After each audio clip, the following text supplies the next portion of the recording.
l'édition de Métro News pour la semaine. Bonsoir à toutes et à tous. Très heureuse de vous retrouver.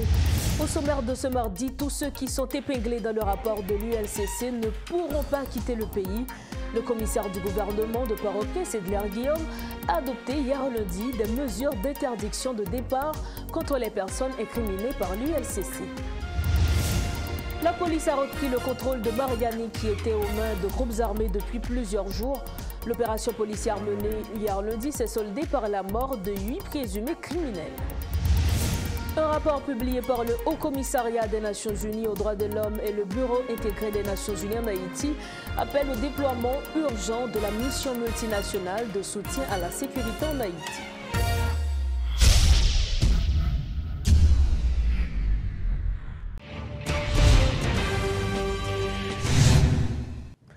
Chef, bonsoir, bienvenue au développement de ce journal.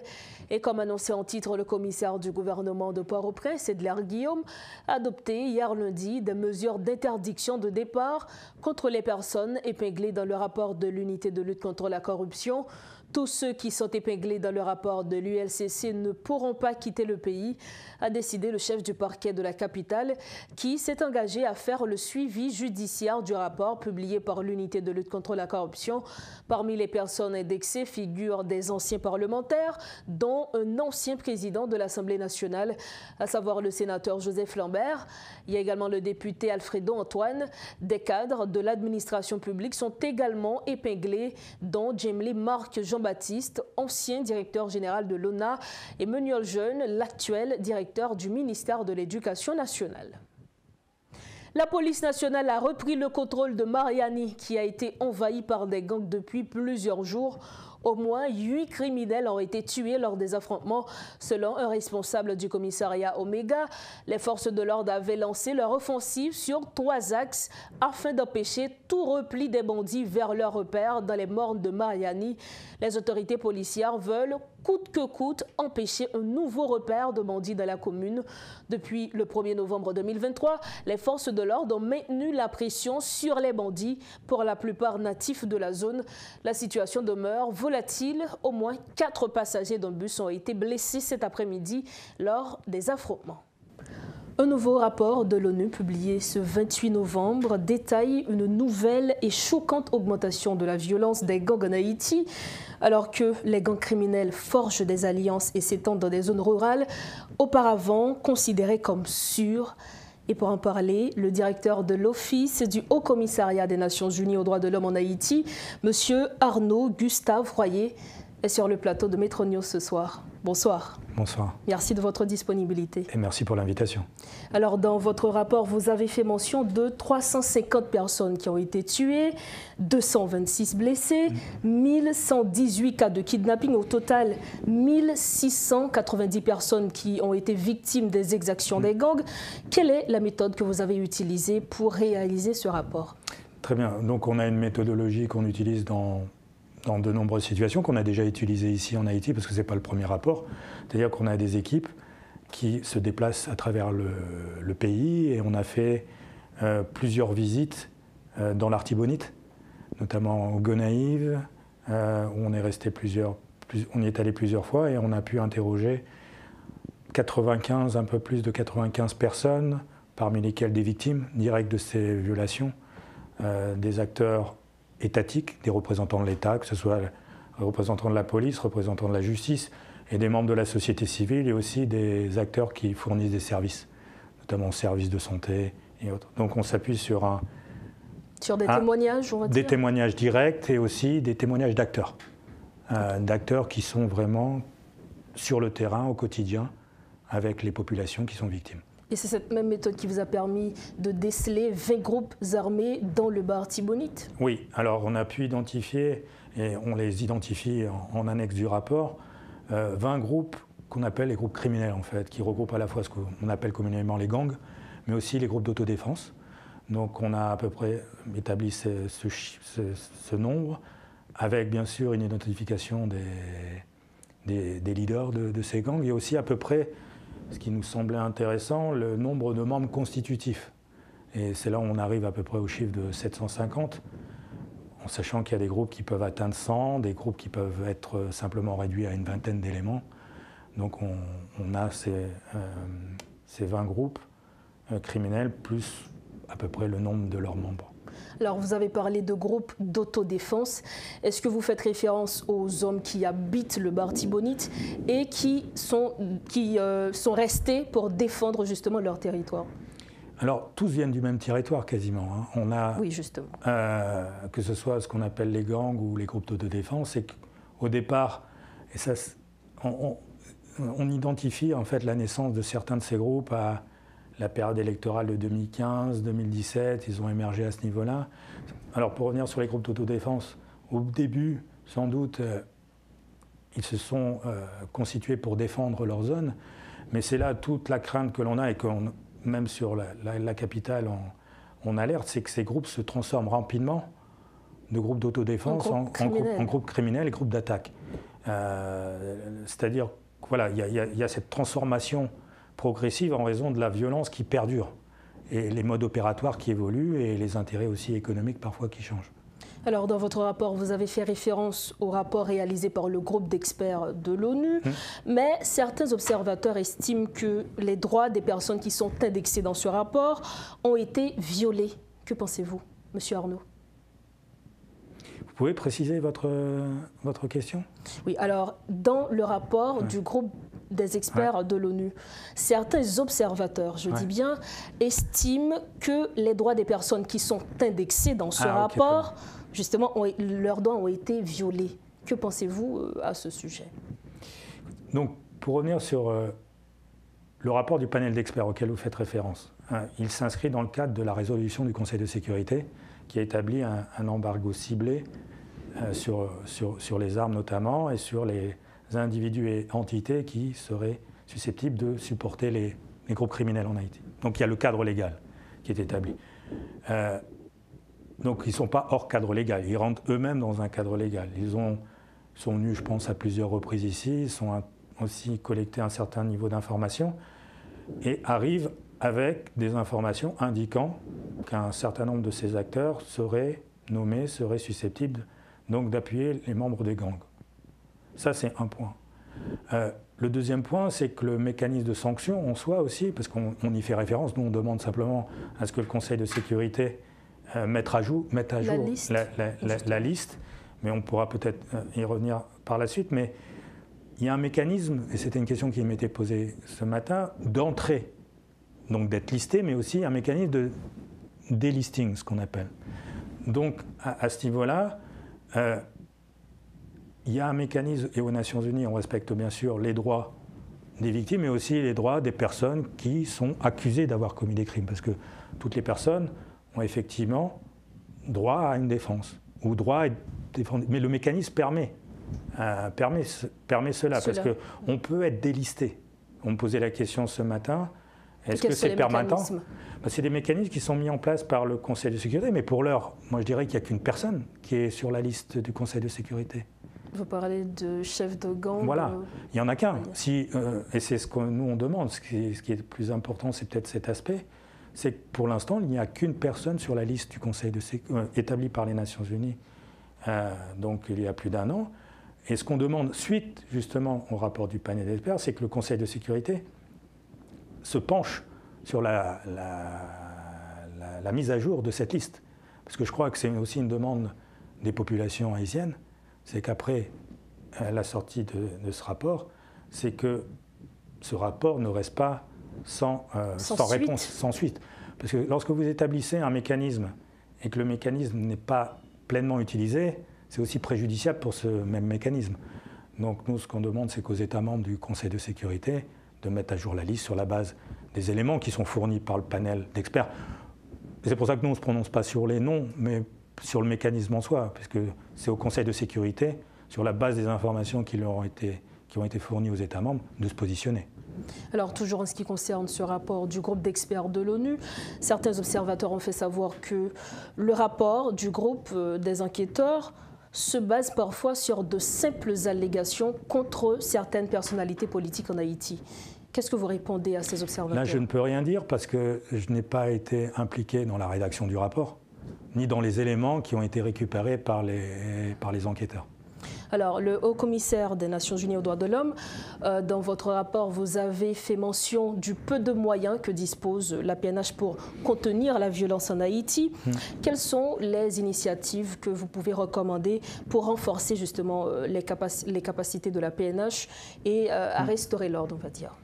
Alors, et là, c'est important de revenir sur le nombre de groupes qui sont présents et le nombre potentiel d'éléments des gangs dans cette zone.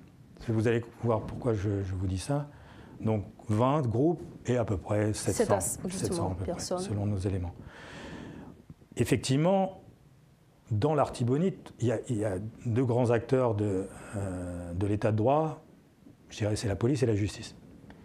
Et je reviendrai sur les deux. Mais au niveau de la police, effectivement, il y a moins de moyens auxquels on pourrait s'attendre à une zone aussi à risque qu'est l'Artibonite. Parce que la situation se dégrade pas depuis quelques semaines.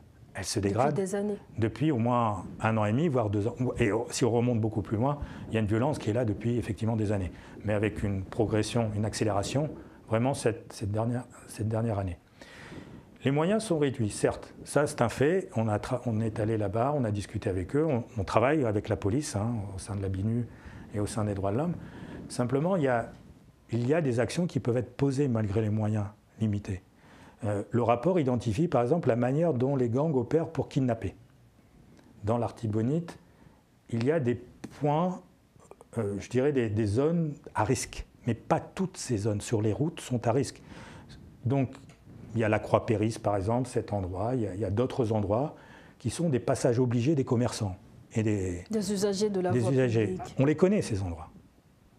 Il n'est pas impossible, malgré des moyens limités, à augmenter une présence policière dans ces endroits. On sait aussi, on établit ça dans le rapport, la partie sur les alliances, qu'il y a des alliances entre groupes et que certains groupes se replient sur la ville des Gonaïves. Un contrôle de la route des Gonaïves n'est pas impossible, puisqu'on explique qu'il y a un groupe qui est connu et qui se replie, donc qui opère dans certaines zones et se replie sur la ville. C'est des actions donc, qui peuvent être menées. Et c'est un message aussi que l'on envoie, parce que l'une des recommandations est bien sûr pour nous le déploiement rapide de la mission multinationale d'appui à la sécurité, mais c'est un moyen. Il y a parallèlement à ça d'autres actions qui peuvent être menées malgré des moyens limités. Je vais revenir maintenant sur la justice, permettez. Concernant la justice, si vous vous rappelez, en septembre-octobre 2022, des manifestations ont touché l'ensemble du pays, dont les Gonaïves. Au cours de ces manifestations, donc, certains éléments des gangs ont attaqué le tribunal, les tribunaux en fait, les différents sièges des tribunaux des Gonaïves, en détruisant matériel, saccageant les installations, brûlant les dossiers. Ça fait plus d'1 an qu'ils sont dans cette situation. Donc effectivement, ils sont logés, quand on les a visités, ils étaient dans un ancien entrepôt de la MINUSTAH de l'époque, où ils sont logés là, impossible de travailler dans ces conditions. Donc vous voyez, c'est des actes, les reloger ou réhabiliter peut-être une partie du bâtiment ou les reloger ailleurs, ce n'est pas impossible. Il ne faut pas une force internationale, une mission internationale pour le faire. Donc des actes comme ça peuvent être posés, et je pense qu'il y a beaucoup d'acteurs sur le terrain qui sont disposés à... Parce qu'ils vivent au quotidien, que ce soit les populations, les représentants des différents autorités de l'État, ils vivent cette situation au quotidien. Non, c'est des actes donc, qui peuvent être posés dans l'attente du déploiement de cette de cette mission multinationale. Alors, M. Ray, est-ce que vous pensez qu'il s'agit d'une simple question de volonté ou le problème est au-delà de cela, si l'on tient compte des personnalités politiques dans le Artibonite qui sont impliquées dans ce rapport, qui sont indexées dans ce rapport? Je parle notamment de Yuri Latortue, de Profane Victor, de Garcia Delva. Est-ce que ce problème, c'est un manque de volonté selon vous? En fait, quand je regarde les différents niveaux de possibles interventions, ce qui me semble, c'est que parfois, il y a une déconnexion entre les réalités des populations qui vivent en dehors de Port-au-Prince et ce qui se passe à Port-au-Prince. On est à peine à 100 km au nord de la capitale. Ça fait 1 an et demi que la situation est comme celle-là. Et ça se dégrade en fait, c'est ça, il y a une expansion, et c'est pour ça qu'on alerte, une expansion. Désormais, entre le nord de la capitale et Saint-Marc, c'est inaccessible. Il n'y a aucun moyen de, vous le voyez aussi au quotidien, de prendre cette route. C'est-à-dire que c'est une sorte de métastase qui est en train de se passer dans cette zone. Alors, il y a des acteurs sur le terrain qui sans doute veulent prendre des actions, et effectivement, il y a un besoin de prendre conscience, que ce soit au niveau, je dirais, international, et c'est pour ça qu'on le signale, mais aussi au niveau national de ce qui est en train de se passer, parce que l'impact que ça a, c'est non seulement sur les populations, mais vous avez un retour sur la capitale et sur d'autres régions. Je vais dire pourquoi. Dans ce rapport, on mentionne aussi un nouveau type de victimes, les agriculteurs, les populations qui cultivent la terre. Qui vivent de ça, notamment. Qui vivent et qui produisent aussi. L'Artibonite, comme vous le savez aussi mieux que moi, est un des greniers du pays. Justement.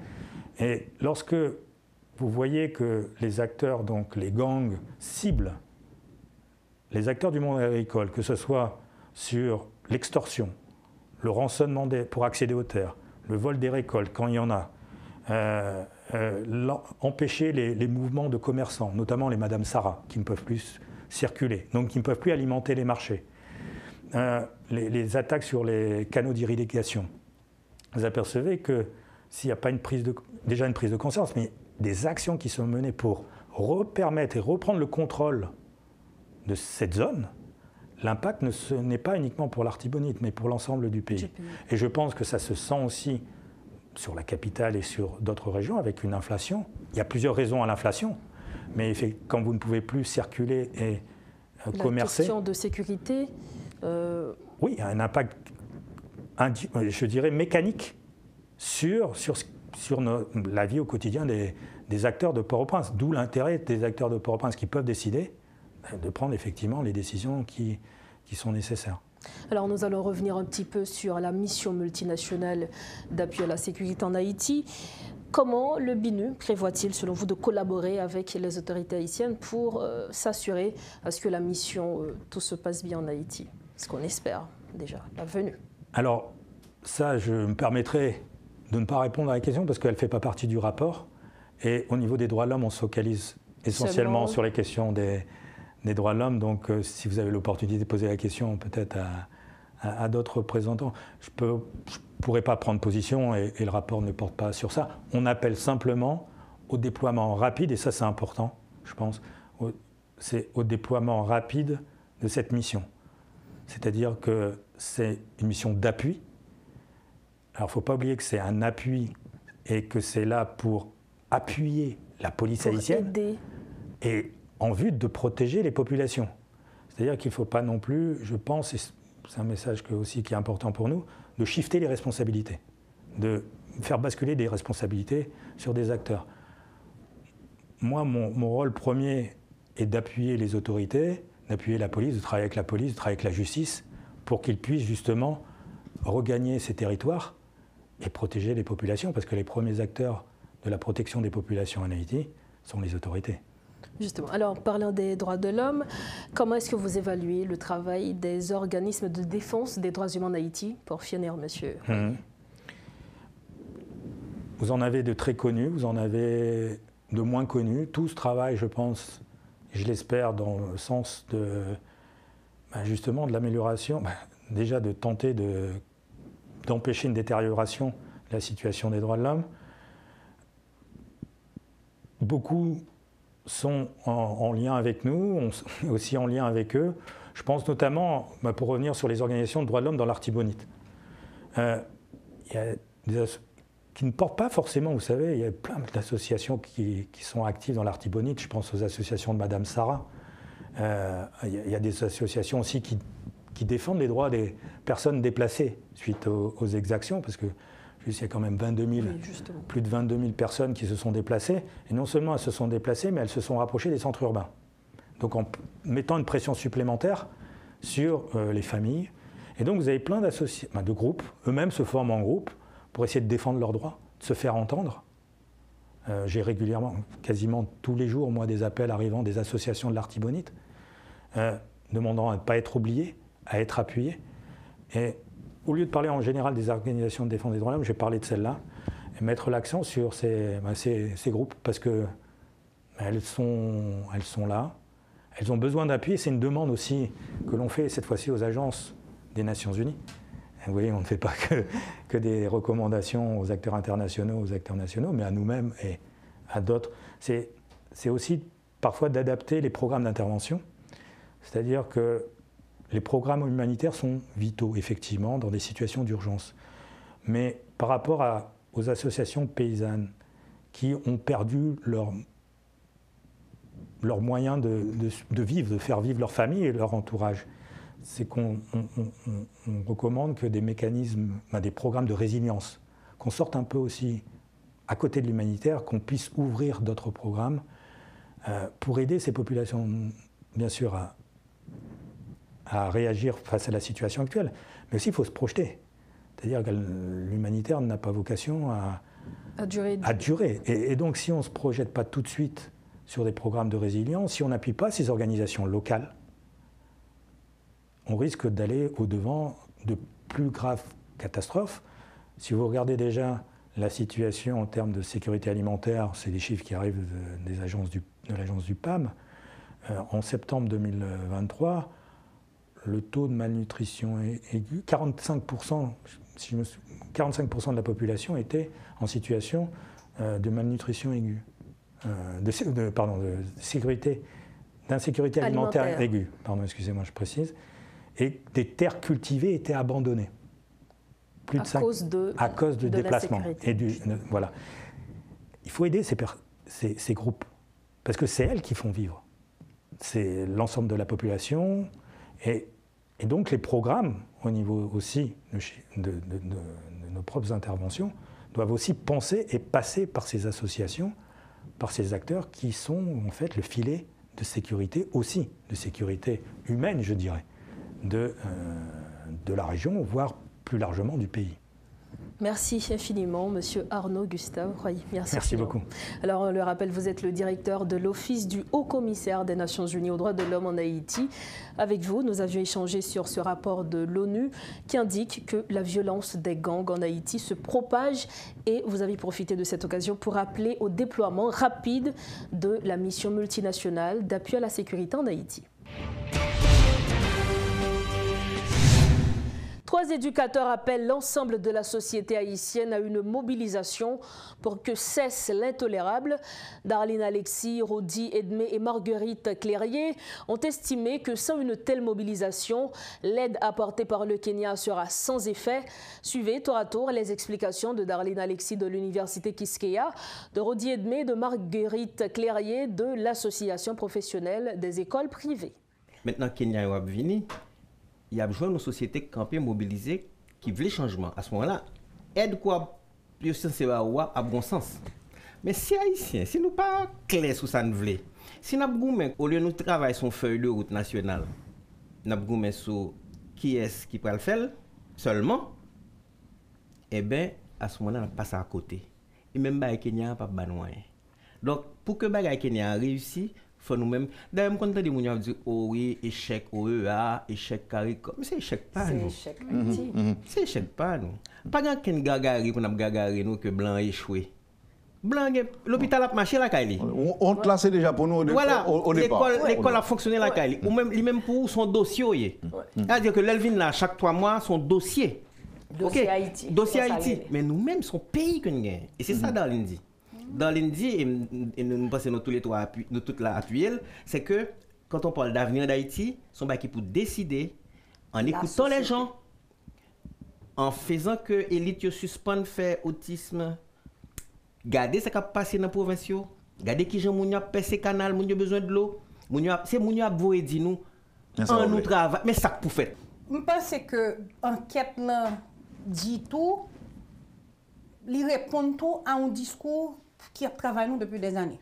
Parce que question implication police nationale, là, complicité avec bandits, fait que nous mettons en tête nous que la police n'a pas qu'à résoudre le problème.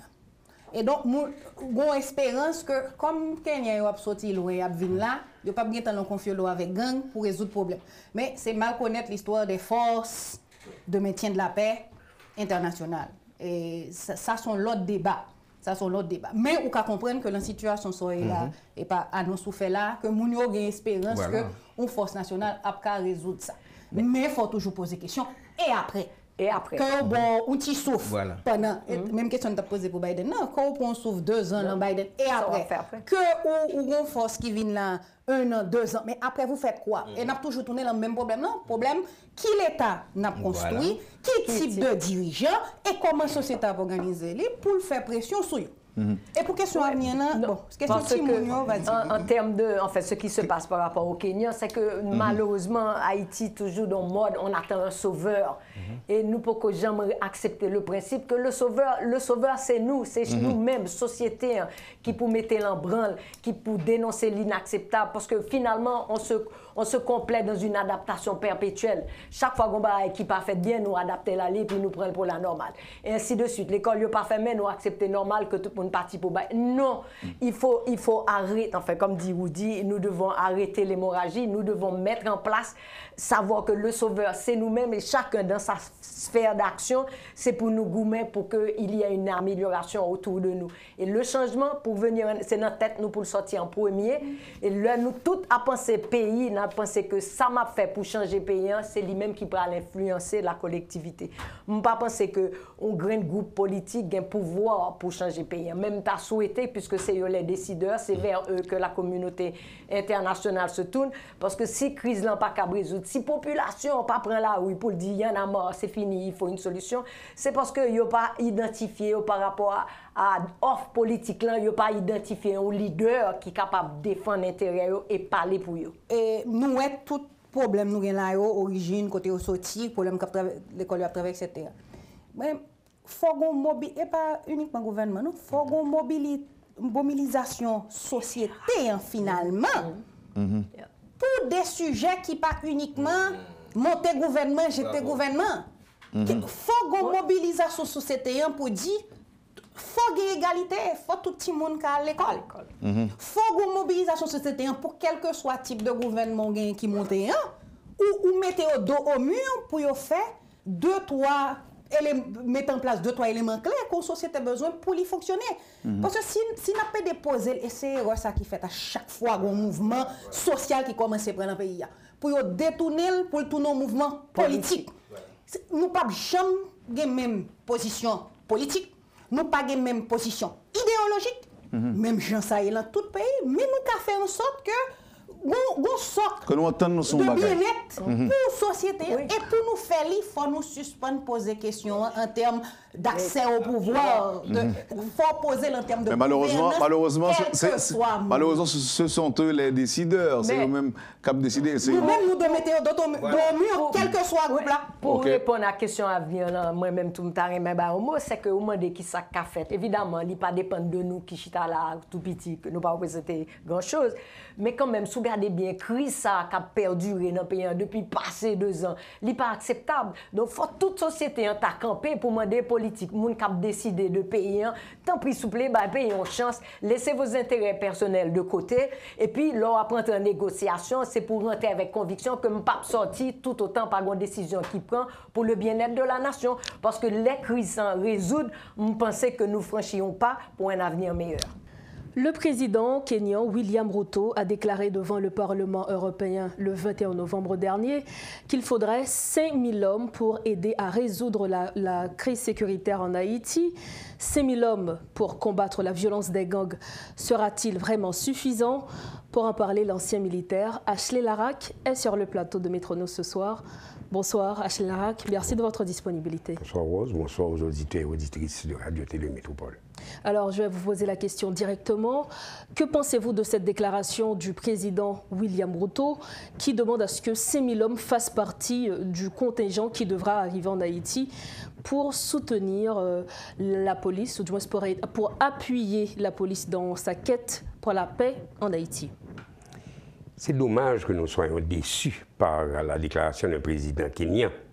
J'aurais préféré que ce soit le premier ministre canadien ou le président américain ou quelqu'un d'autre qui déçoive le peuple haïtien, mais venant d'un de nos frères d'Afrique, le président kenyan vraisemblablement n'a aucune idée de ce qui se passe ici.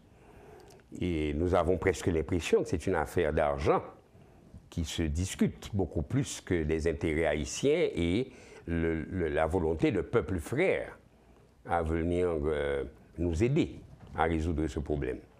5 000 hommes dont il parle, c'est quelque peu...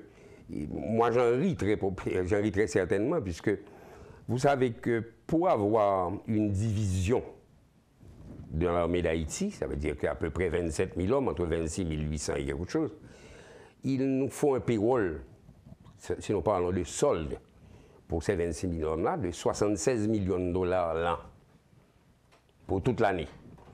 Donc quand il demande 600 millions de dollars pour justifier que 5 000 hommes viennent en Haïti, bon, c'est comme... ça veut dire qu'il nous donne...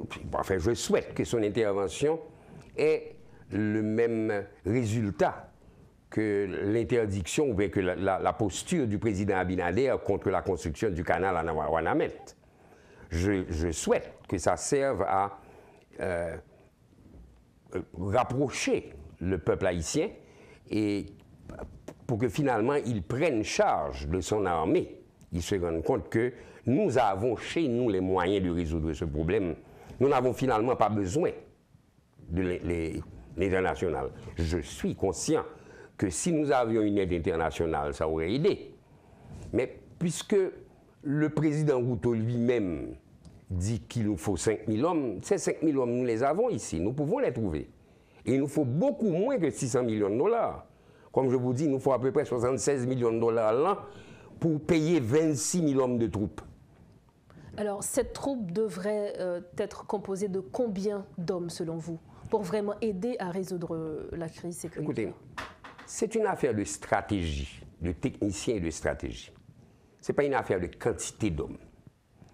Je pense qu'un millier d'hommes bien entraînés, un millier de soldats bien entraînés peuvent résoudre le problème. Le président Boukele, qui lui-même a résolu le problème chez lui, a créé une unité spéciale. Et l'unité spéciale qu'il a créée n'a pas 20 000 hommes. Il a résolu, il a pu arrêter plus de 20 000 bandits sans avoir 20 000 hommes en face. Il leur a donné les moyens, l'équipement nécessaire, l'entraînement nécessaire pour que 1 000 ou 2 000 soldats qu'il a surentraînés, il en a fait des unités spéciaux pour résoudre ce problème. Pour l'armée, il s'agit d'avoir une mission pour pouvoir donner des résultats. Alors, vous nous dites qu'en Haïti, nous avons les moyens de résoudre ce problème. Pensez-vous qu'il s'agit d'un manque de volonté de la part des autorités haïtiennes? Ah, je ne pense pas. Il est évident que les autorités haïtiennes, ils s'en foutent éperdument de la situation haïtienne. Regardez ce qui se passe à Ouanamet maintenant. Il est beau que la frontière a été réouverte par des individus. Bon, si c'est vrai, de toute manière, vous ne pouvez pas avoir un conflit entre deux populations et ne pas avoir un poste frontalier et à ce niveau-là. Le gouvernement, depuis... ça fait quand même depuis quelque temps que ça dure, ce problème, ce litige. Ils n'ont jamais envoyé de représentants officiels en termes militaires ou policiers pour pouvoir rester sur les lieux. Donc la population est livrée elle-même. Si l'un des membres du BESAP commet une erreur, et si son fusil part et qu'il tue un Dominicain, vous voyez ce que ça aurait pu donner? Ils n'ont personne là-bas. Ce n'est pas de l'inconscience. Ce n'est pas seulement de la mégouvernance. C'est de la mauvaise foi. Je ne sais pas ce qu'ils font là toujours. Je ne sais pas qui nous gouverne. Bon, d'abord, c'est évident que nous ne sommes pas gouvernés. Beaucoup vous le diront. Mais ça, c'est évident que c'est de la mauvaise foi. Donc, selon vous, des moyens pour aider l'armée haïtienne, justement, à combattre la violence des gangs en Haïti? Évidemment. Si l'armée a les moyens nécessaires, si on permet à l'armée de faire les recrutements qu'il doit faire, qu'on lui donne les moyens, l'armée peut résoudre le problème très facilement. C'est un problème national. Allons prendre la mesure de le résoudre de manière, enfin, chez nous, entre nous. Alors, parlant de la mission multinationale d'appui à la sécurité, est-ce que vous êtes plutôt sceptique ou du moins optimiste quant aux résultats que cette mission pourra vraiment apporter en Haïti? Écoutez, j'étais confiant que j'aurais eu 1000 Kenyans à venir ici. Ça m'aurait donné une porte ouverte sur l'Afrique. Et j'aurais commencé, puisque j'apprécie beaucoup l'approche africaine, ça nous aurait permis d'avoir des marchés supplémentaires en ayant cette porte ouverte-là et de représenter le marché africain sur la Caraïbe. Et dans l'Amérique, pourquoi pas. Mais je suis déçu de la position du président Ruto. Et je ne pense pas que l'intervention multinationale ou ce que, puisque écoutez, on nous a suffisamment beurré avec des attitudes équivoques. Les États-Unis ont dit oui, nous allons venir, nous ne pouvons pas nous-mêmes, nous allons proposer quelqu'un d'autre. Le Canada dit oui, mais non, pas vraiment, un peu. Donc cet à-peu-prisme est écœurant. Aujourd'hui, le pays sur lequel on comptait pour nous donner le coup de main technique et en force d'appui aussi, il négocie sa participation contre de l'argent qu'il espère recevoir de l'international. Donc, où se trouve la bonne foi de ce pays? Et notamment parlant de cette plainte déposée par un opposant kényan, justement, qui fait allonger la durée, ou du moins le temps qu'on devrait pour que cette mission puisse venir en Haïti. Écoutez, il suffit d'écouter le dernier poste de Nathalie Yam pour comprendre ce que le président Ruto est. Et comme seuls les imbéciles ne changent pas, je prétends ne pas l'être, je change ma position. Je change ma position aujourd'hui et je me rallie à l'opposition au président Ruto pour le déploiement des forces en Haïti. Vous vous ralliez à l'opposition kenyane? Oui. Et pourquoi? Parce que je n'ai pas besoin de menteurs. Selon vous, le président ne tient pas parole? Le président négocie sa participation et l'aide qu'il m'a volontairement offert contre de l'argent. Il la négocie contre de l'argent. Donc, est-ce que cet argent, c'est pas pour assurer la logistique de cette mission? Écoutez, ce que j'ai appris, le peu que j'ai appris de mon histoire, de l'histoire de mon pays, c'est qu'Haïti a aidé sans avoir jamais négocié un support financier. Aujourd'hui, nous sommes finalement, j'étais heureux que nous avions affaire à un pays frère qui négocie sa participation ou qui la conditionne contre paiement préalable pour le déplacement de ses troupes. Où se trouve la fraternité? Ça veut dire que si les troupes kenyanes coûtent 600 millions de dollars pour entrer en Haïti, ces 600 millions de dollars, je peux les utiliser pour renforcer mon armée. Si les Nations Unies, les États-Unis ou les autres pays veulent effectivement contribuer, si ce n'est pas encore du bluff, qu'ils m'en donnent la moitié et je leur montrerai ce que... Enfin, quand je dis moi, ce n'est pas Ashley Larac. Qu'ils contribuent à la moitié de ce qu'ils ont promis au Kenya, de ce que demande le Kenya pour entrer en Haïti. Et je vais vous montrer que notre armée pourra faire 100 fois plus que les forces multinationales auraient pu faire. Il faut que nous soyons conscients aujourd'hui que nous sommes seuls. Nous avons toujours prôné être un peuple libre. Eh bien oui, nous sommes libres et seuls dans notre liberté. Nous devons nous battre. Mais aujourd'hui, prenons les décisions cohérentes. Si nous avons juste un peu de fierté, équipons notre armée. Il faut que la société civile reprenne charge de son armée. L'armée, ce n'est pas une armée qui appartient à un gouvernement. C'est une armée peuple et un peuple armé. Il faut que nous comprenions ça aujourd'hui, une fois pour toutes, et que nous cessions d'attendre que le blanc vienne nous sauver. Alors, Monsieur Larac, selon vous, dès qu'on équipe notre armée, on parle bien sûr des forces armées d'Haïti, les forces armées d'Haïti pourraient bien contribuer à résoudre la crise sécuritaire en Haïti. Merci infiniment. Merci beaucoup. Voilà, c'était avec nous Ashley Larac, l'ancien militaire. Avec lui, nous avions discuté sur la déclaration du président William Ruto devant le Parlement kényan le 21 novembre dernier. Voici le rappel des titres à la une de ce soir avant de refermer ce journal. Tous ceux qui sont épinglés dans le rapport de l'unité de lutte contre la corruption ne pourront pas quitter le pays. Le commissaire du gouvernement de Port-au-Prince, Edler Guillaume, a adopté lundi des mesures d'interdiction de départ contre les personnes incriminées par l'ULCC. La police a repris le contrôle de Mariani qui était aux mains des groupes armés depuis plusieurs jours. L'opération policière menée hier lundi s'est soldée par la mort de 8 présumés criminels. Un rapport publié par le Haut Commissariat des Nations Unies aux droits de l'homme et le Bureau intégré des Nations Unies en Haïti appelle au déploiement urgent de la mission multinationale de soutien à la sécurité. C'est la fin de Métro News. Merci de votre attention. Prochain rendez-vous demain mercredi. Restez sur Métropole. Bonsoir.